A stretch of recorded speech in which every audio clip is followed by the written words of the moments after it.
Strawberry খেতে আমার ভীষণ ভালো লাগে। আর আমার সাথে সাথে আমার দুই ছানারও এই স্ট্রবেরি খেতে খুব ভালো লাগে। তবে আমার বরমশাই এসব স্ট্রবেরি টবেরি খুব একটা পছন্দ করে না। আমরা ভালোবাসি বলেই নিয়ে আসে। আমার ছেলেরা তো গোটা খালি মুখেই খেয়ে নেয়। আমার কিন্তু এই যে গোটা গোটা এমনি খালি মুখে খুব একটা ভালো লাগে না। একটু অন্য রকমভাবে বানাই।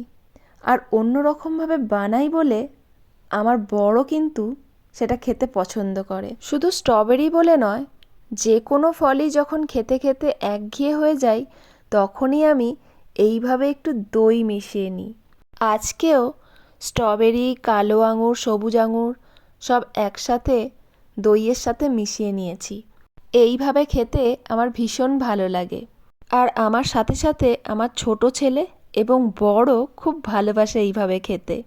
তবে বড় ছেলের এই সব দই টই দিয়ে খেতে ভালো লাগে না, তাই ও গোটাই খায়।